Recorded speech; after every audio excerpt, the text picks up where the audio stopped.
Yes, my dear friends, so we are starting our lecture in which we will discuss about the practical applications of heating effect of electric current. Yes, my dear friends, हमने last class में discussion किया था heating effect of electric current, जहां मैंने ये discuss किया था कि जब भी किसी वायर है, मान लो उसका रेजिस्टेंस आर है, उसमें मैंने टी टाइम तक आई इलेक्ट्रिक करंट पास किया तो उसमें हीट एनर्जी जनरेट होता है, और वो अगर सर्किट प्योरली रेसिस्टिव हुआ, जितना आप इलेक्ट्रिकल एनर्जी दोगे सारा का सारा हीट की फॉर्म में डिसिपेट होता है, वेस्ट होता है। ठीक है, तो देखो क्या है, ऐसा पॉसिबल नहीं है कि आपने सारा इलेक्ट्रिकल एनर्जी जो है वो सारा का सारा, जितना आपने वहां से आप सेल के अंदर जितना भी केमिकल एनर्जी है सारा का सारा इलेक्ट्रिकल एनर्जी में ट्रांसफॉर्म नहीं होता, कुछ ना कुछ तो हीट की फॉर्म में डिसिपेट होता है। इसको आप रोक नहीं सकते हो, तभी बोलते हैं the generation of heat in a conductor is an inevitable consequence of electric current. It means electric current है तो हीटिंग तो हो गई होगी, आपका है।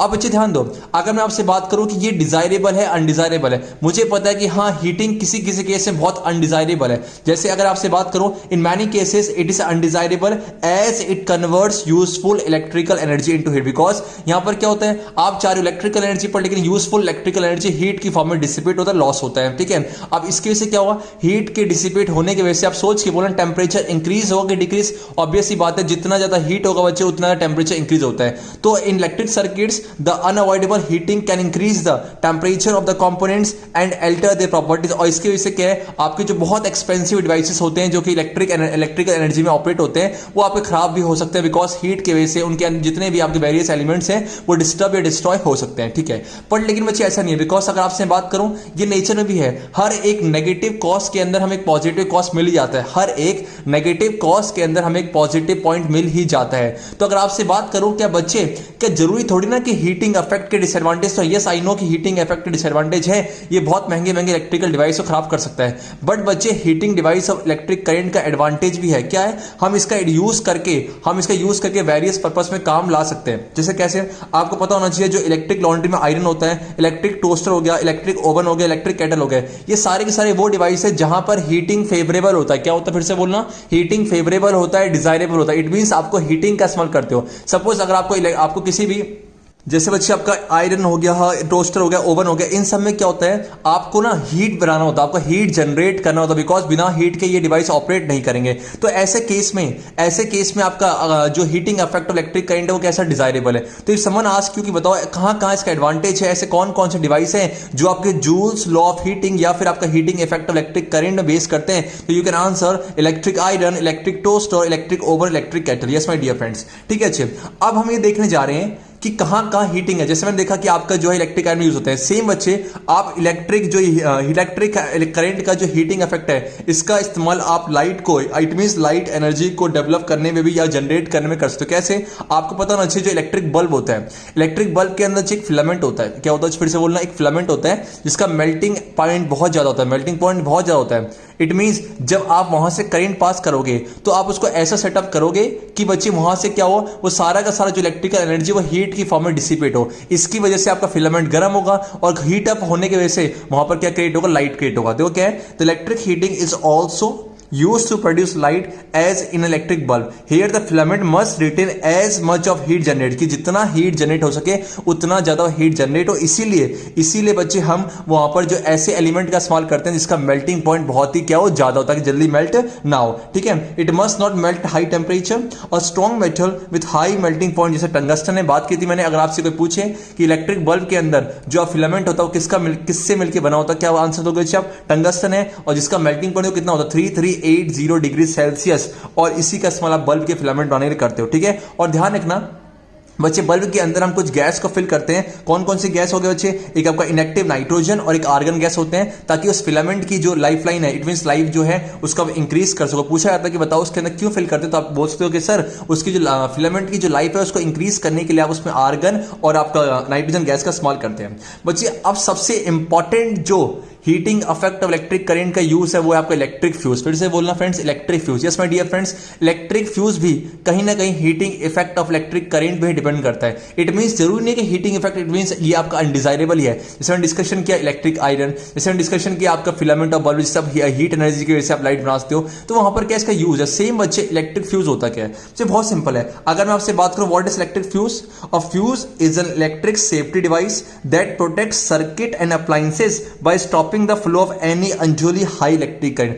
किसी भी सर्किट में इलेक्ट्रिक करंट हाई अगर किसी भी सर्किट में अगर इलेक्ट्रिक करंट बहुत ज्यादा पास हो जाती है तो उसको प्रिवेंट करने के लिए आप इलेक्ट्रिक फ्यूज का इस्तेमाल करते हो, ताकि वो क्या होगा, ताकि फ्यूज खराब हो जाएगा, मतलब वो अपने आप को सेक्रीफाइस कर देगा, लेकिन इलेक्ट्रिक सर्किट में जितने भी आपके अप्लायंसेस हैं, डिवाइसेस हैं, उनको खराब होने नहीं देंगे। तो यहां से ये बात तो क्लियर कर ले कि फ्यूज कैसा इलेक्ट्रिकल सेफ्टी डिवाइस है, ठीक है। अब अगर आपसे कोई पूछे कि इलेक्ट्रिक फ्यूज का कनेक्शन कैसा होता है, तो ध्यान रखना चाहिए फ्यूज हमेशा सीरीज कनेक्शन पे लगाया जाता है। जिस डिवाइस को आपको प्रिवेंट करना है उसके हमेशा सीरीज कनेक्शन में। हम ऑलरेडी डिस्कस कर चुके हैं कि सीरीज कनेक्शन क्या होता है। The fuse is place in series with the device. अगर मैं आपसे बात करना चाहूं कि फ्यूज का कंस्ट्रक्शन कैसा होता है, तो it consist of a piece of wire made of an metal और एलॉय। और आप ऐसा मेटल और ऐसा एलॉय लोगे जिसका मेल्टिंग पॉइंट थोड़ा ज्यादा हो, ठीक है बच्चे। For example aluminium, copper, iron, lead etcetera. अब एक काम कैसे करता है बच्चे, अगर मान लो कोई इलेक्ट्रिक सर्किट है, उस इलेक्ट्रिक सर्किट पे मान लीजिए कि आप 6 एम्पियर करंट मैक्सिमम भेज सकते हो,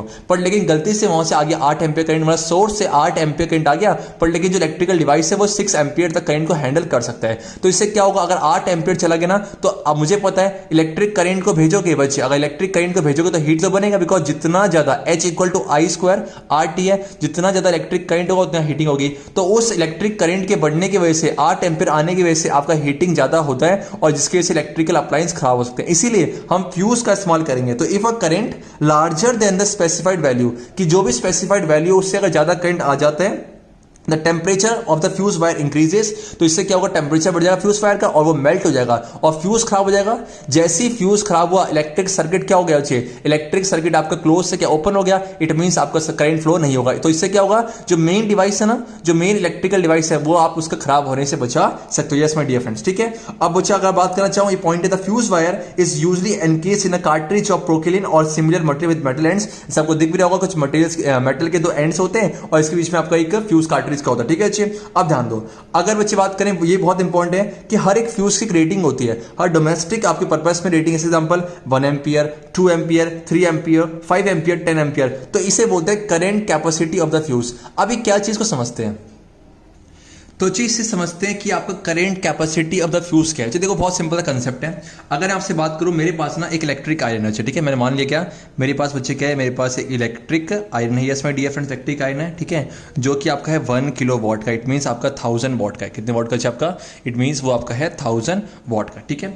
और उसको जो हमने ऑपरेट किया 220 वोल्ट की आपका सोर्स देखा, 220 वोल्ट का आपने सोर्स देखा है, ठीक है। अब सोच के बोलना, देखो इस केस में बताओ इलेक्ट्रिक आयरन है, आपने पावर दिया इतना और आपने वोल्टेज दिया इतना, बताओ इस केस में इस इलेक्ट्रिक आयरन में कितना करंट फ्लो होगा। तो ध्यान रखिए कितना करंट फ्लो का रास्ता है। इट मींस V कितना आपका 220 वोल्ट है और पावर कितना अच्छा आपका, पावर आपका 1000 वॉट, कितना 1000 वॉट है, ठीक है। अब बोलो क्या है, तो अगर आपसे बात करूं, मुझे पता है P इक्वल टू क्या होता है, V into I. Yes my dear friends, P equal to क्या होता है, V इंटू आई है। आई निकालो जी, तो आई बोलो कि आपका P अपॉन पे V है, तो P कितना आपका, P आपका है 1000 और V कितना आपका 220 है, तो डिवाइड करो इसे, कितना आएगा आंसर। तो चलो इसका आंसर जो आएगा वो आएगा 4.54 एम्पियर। इट मींस 4.54 एम्पियर का 4.54 एम्पियर करंट जो है इस सर्किट से या फिर इस आपका इलेक्ट्रिक आयरन से फ्लो करेगा। अब ध्यान रखिए, सोच के बोला, इट मींस ये इतना करंट ही हैंडल कर सकता है, मतलब इतना इलेक्ट्रिक आयरन करंट ऑपरेट कर, मतलब इलेक्ट्रिक आयरन को ऑपरेट करने के लिए इतना करंट चाहिए। पर चाहिए होता क्या, आप सोच के बोला, तो इस केस में जो मैं फ्यूज का इस्तेमाल करूंगा, इस केस में फ्यूज का इस्तेमाल करूंगा और जिसका फ्यूज का करंट कैपेसिटी क्या लूंगा, करंट कैपेसिटी बच्चे हमेशा थोड़ा सा ज्यादा लेंगे, थोड़ा सा बहुत ज्यादा। बताओ ये कितना हैंडल कर सकता है, 4.54 ना, इट मींस मैं लूंगा 5 एम्पियर का। तो 5 एम्पियर का लूंगा क्या होगा, इट मींस मान लो आपका ये देखो क्या है, आपने लगा दिया, ये चाहिए फ्यूज है, इस तरीके से आप लगा दिया फ्यूज है और यहां से बोल क्या होगा, और मान लो क्या यहाँ पर आपका है इलेक्ट्रिक, मान लो कि आपका इलेक्ट्रिक आयरन है। इसमें डिफरेंस मान लो क्या इलेक्ट्रिक आयरन है। अब बताओ ये सह सकता है 4.54 एम्पियर करंट है। अगर मान लो यहां से गलती से 10 एम्पियर करंट आ जाए, बोलो क्या 10 एम्पियर करंट आ जाए, तो होता क्या, अगर मान लो फ्यूज नहीं लगा होता तो ये 10 एम्पियर करंट इससे फ्लो होता, तो इसके वजह से क्या होगा, अब बच्चे इलेक्ट्रिक आयरन तो 4.54 एम्पियर ही करंट जा सकता है, पर लेकिन यहां से कितना आ गया 10 एम्पियर ना, तो आपका ये इलेक्ट्रिकल डिवाइस पूरा क्या होता, खराब हो जाता है। इसीलिए हम क्या करेंगे, यहां पर हम फ्यूज का इस्तेमाल करेंगे। और मैंने कहा था आपका फ्यूज हमेशा सीरीज कनेक्शन में, फ्यूज हमेशा आपको सीरीज कनेक्शन में लगाते हैं, लगाते सीरीज कनेक्शन पे, जिस डिवाइस को आपको प्रिवेंट करना है उसके सीरीज कनेक्शन में हम फ्यूज का इस्तेमाल करते हैं। अब हुआ क्या चाहिए, मैंने यहाँ फ्यूज लगा दिया, इसका आपका करंट बच्चे कैपेसिटी कितना है 5 एम्पियर है। अब क्या होगा, जैसे ही 5 एम्पियर से ज्यादा करंट आया तो इसके अंदर जो मेटल है, इसके अंदर जो मेटल है एलॉय है वो क्या हो जाएगा, मेल्ट। क्या होगा आपका, बोलो मेल्ट हो जाएगा। और मेल्ट होने से आपका ये डिवाइस क्या खराब हो जाएगा। इट मींस इसने अपनी कुर्बानी दे दी। फिर से बोलो, इसने क्या करा, इसने अपनी कुर्बानी दे दी। इससे क्या हो जाए, पूरा सर्किट ब्रेक हो गया। इट मींस करंट यहां से फ्लो कर ही नहीं पाएगा, बिकॉज यहीं पर ब्रेक हो गया। अब इलेक्ट्रिक सर्किट ब्रेक होने के से करंट गया नहीं है, तो जो मेन चीज थी, जो मेन इलेक्ट्रिकल अप्लायंस था, उसको प्रिवेंट कर दिया और खुद क्या हो गया, आपका डिस्ट्रॉय हो गया। इसी को बोलते हैं इलेक्ट्रिक फ्यूज का यूज। कैसे इलेक्ट्रिक फ्यूज कैसे काम करता है, कैसे आप एप्लीकेशन है, इसे कहते हैं इलेक्ट्रिक फ्यूज है। और ये काम कैसे किया, बिकॉज जब यहां से करंट गया ना तो हीट हो गया, और हीट होने के से क्या वो मेल्ट हो गया। इसी को बोलते हैं हीटिंग इफेक्ट इलेक्ट्रिक करंट। तो अगर आपसे कोई पूछे कि फ्यूज किस प्रिंसिपल काम करता है, तो हीटिंग इफेक्ट इलेक्ट्रिक करंट है, और वो इस तरीके से। तो हमने बोला कि 5 एम्पियर कम है। तो ऐसे क्वेश्चन भी आते हैं कि बच्चे मान लो क्या है, अगर कोई सर्किट में 6 पॉइंट, मान लो कोई सर्किट में 9.8 एम्पियर तक करंट वो ऑपरेट कर सकता है, तो हम सोच के इस केस में कौन से फ्यूज का इस्तेमाल करेंगे, 10 एम्पियर का। तभी बोलते हैं बच्चे क्या कि फ्यूज, बच्चे बोल आपका करंट कैपेसिटी ऑफ फ्यूज हमेशा थोड़ा सा ज्यादा होता है, is slightly higher than that of the appliance. Appliance थोड़ा सा ज्यादा, थोड़ा सा आपका ज्यादा। ठीक है फ्रेंड्स, तो हमने डिस्कशन किया इलेक्ट्रिक फ्यूज के ऊपर। इससे ज्यादा आपको इलेक्ट्रिक फ्यूज का नहीं पढ़ना है, ठीक है। और बाकी जो है हम नेक्स्ट वीडियो डिस्कशन करने वाले हैं heating effect of electric current, जो आपका फॉर्मूला H = I²RT और जो P = V/I। इसके बेस में जो आपके कुछ क्वेश्चन है इंपॉर्टेंट वो डिस्कशन करेंगे, उसके बाद आपका चैप्टर ओवर हो जाएगा। तो आपसे मिलेंगे नेक्स्ट वीडियो, ठीक है। तब तक के लिए हरे कृष्णा।